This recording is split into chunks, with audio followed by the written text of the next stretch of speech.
In today's video, I wanted to share a quick haul with you from an antique show we made to over this past weekend. We live in Central Florida, and one of the flea markets hosts a big show a couple times a year, and there's hundreds of booths at this thing.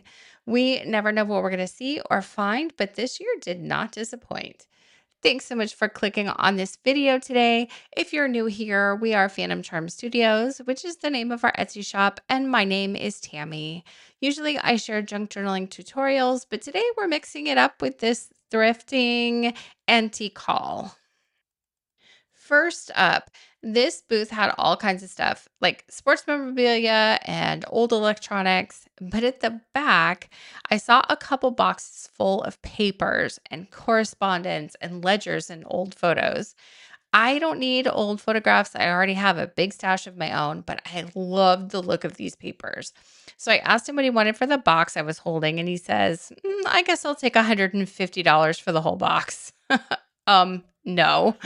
So I grab a handful and said, what about for this pile? And he says, give me $10. Sold. So there's a variety of things here, like these old receipts. This one is from a wallpaper store in New York. This one is a refrigerator manufacturer dated 1912. Here's a furniture company in New York. I just love the letterhead on these and the fonts. Everything is not in the best condition, but that's okay with me. So this is interesting. It's a reproduction of $100 from the state of Alabama. This does not feel real. It feels like someone printed this on vellum. And then there's this senior quarterly book from 1890 that has Sunday school lessons. There are Bible passages in here and whatever lessons they were studying. Here's a few old postcards with business letterhead on the back. Each one is different. I guess these were to announce that someone was stopping by from this business. They are in really good shape and have held up, and I can tuck these into journal pockets. Here's an envelope that I'm assuming contained photographs from Janesville, Wisconsin. Here's an unused check, but there's no account numbers. And this is interesting. Here's a set of green stamps from Sperry and Hutchison. I had to look these up. It was a loyalty program, and when you collected enough stamps, you could order things out of a catalog. It doesn't exist anymore, but these are very cool. Here's a letter to a furniture company about a past due bill, another receipt from another paper company in New York. And here's a letter from a record company with a sales pitch. I love the letterhead on this one. And here's another letter sent to a furniture company dated 1913 and one final receipt. I love to find old ephemera like this, so I think this was a really cool find. We found a booth that had boxes and boxes of these souvenir photographs from all over the country. I guess they are like postcards that you'd pick up when you were traveling or on a road trip. I was born in Spokane, Washington. So I've actually been to Grand Coulee Dam, and I really thought this was cool. Inside this one is a large panorama of the entire dam when it was under construction. And on the opposite side are a variety of other pictures from the construction on the Columbia River. I don't really want to cut these panels apart because of the panorama picture. So this one will probably stay in one piece, and I can just add it to one journal for a cool interactive piece. And this other one is Puget Sound, which is also in Washington State, and has photos that are more like postcards. And the photos are on both sides, so I can cut this one apart and add these pictures to different journals. I love this vintage postcard style, and I thought it was really fun to see all these images from my home state. So this one will get cut into different pieces and added to journals.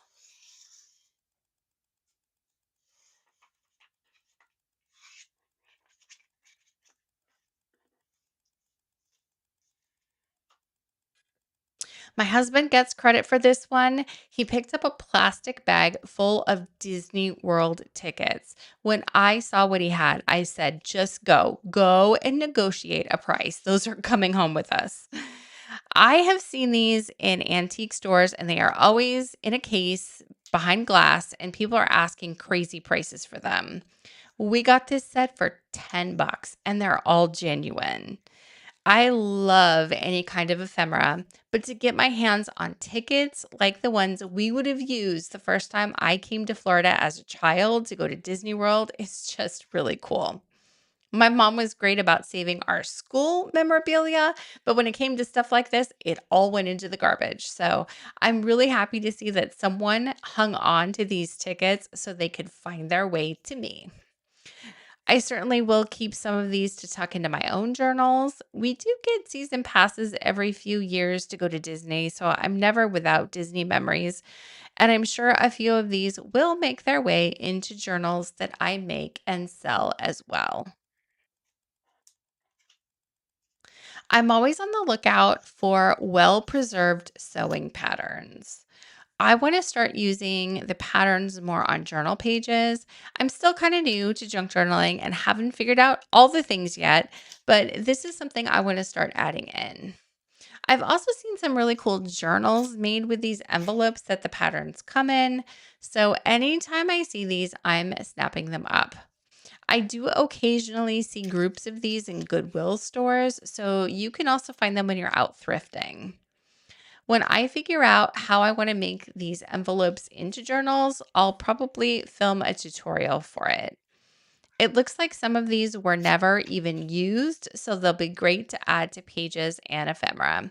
And these are not antique at all. They are from the early 2000s, but I think they'll make cute baby journals one of these days. This booth had a whole table full of maps and they were $2 each. And I think she gave me the three I picked for $5. A lot of them were not in the best shape, so I just pulled a few things that didn't look too worn, and this is what I got: an old AAA TripTik.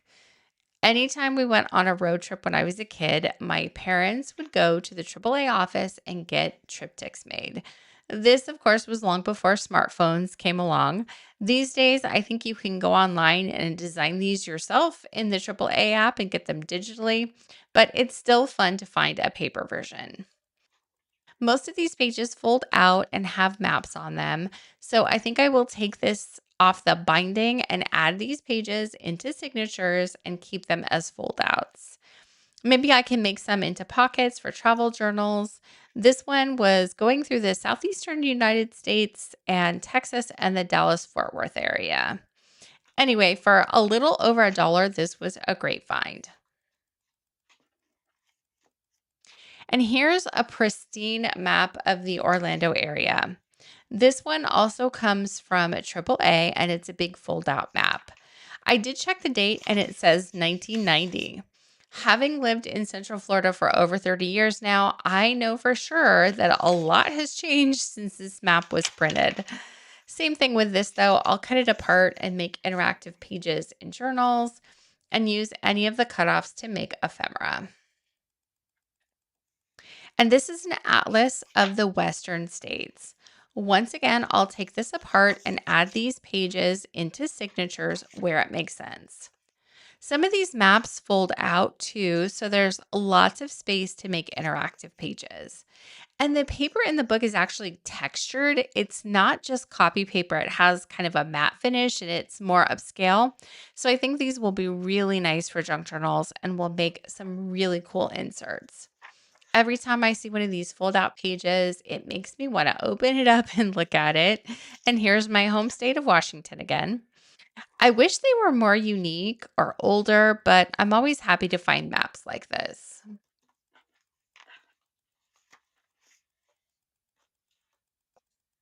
I did not need to buy books at this show. I don't need any books right now for book pages, but I did find this gem. I think I bought this for $2. This History of Radio.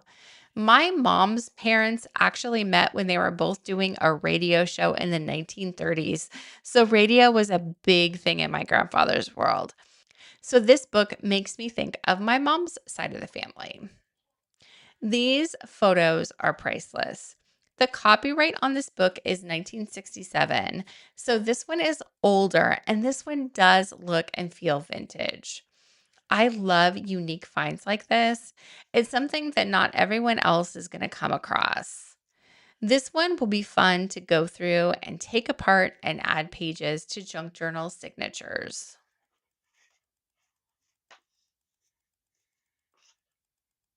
Here's another gem. This is a General Motors dealer's accounting system manual. I looked through all the book to find a date, and I see on some of the ledger pages that it's from the 1930s. So this is certainly vintage. The cover is in really good shape, and I may be able to make a journal with that eventually after I take everything else out. These forms fell out of the book, so I just tucked them in at the beginning. This book belonged to Robert E. Craig, apparently. I'm not going to go through the whole thing, but I love all of the yellowed and aged pages and these cool tab sections. Each section has information about running an accounting system for a dealership. All of these pages will come out and get added to junk journal signatures. Even the tab dividers all come up with a unique way to use them as well.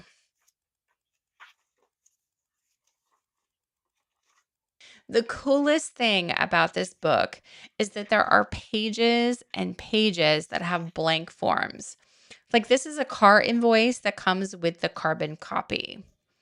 Here's a used car reconditioning repair order, and there's 3 pages to it, so I can add 1 page into 3 different journals. None of these forms are filled in, so they would also be fun to insert into pockets or tuck spots for extra journaling space. Some of the pages have perforations with tickets that can be pulled off. And as I keep flipping, I will find pages with ledgers. And these are big and they fold out. So these could make some really cool fold over pockets and side pockets. Like this one is a cash received ledger. So lots of possibilities to make unique journals with this. And the last thing I have to show are these magazines.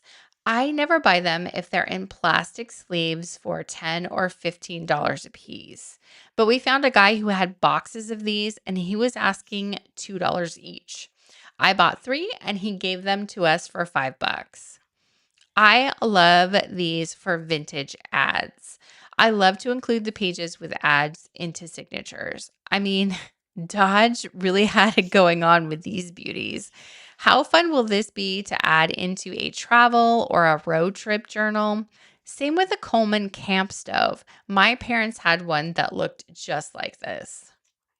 And here's an ad from Tab Cola. I don't think I've ever even had a bottle of Tab Cola. And this is an astrology article, so it might be fun to create an astrology journal. That's another thing I love about magazines. This gives me ideas for themes that I might not have thought of doing myself. So that's from the Saturday Evening Post from 1966. And here's a Life magazine from 1963.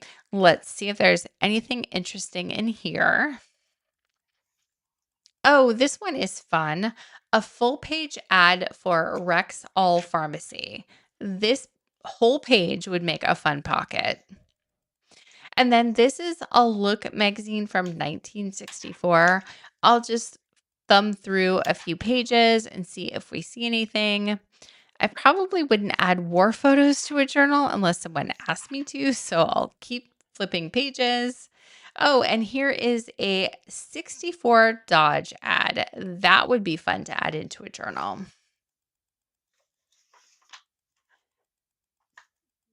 So that's my haul. I'm really happy with all of my finds. We never know what we're going to find when we go to this big show. And now that I've been junk journaling for a bit longer, I have a better idea of what to keep an eye out for. And I know what's going to work and what I can pass up. I hope this video has been helpful to you so that you can keep an eye out for some of these things if you're ever out thrifting and looking for unique finds yourself. In my next video, I'll have another no-sew journal using printable half pages. I will see you then.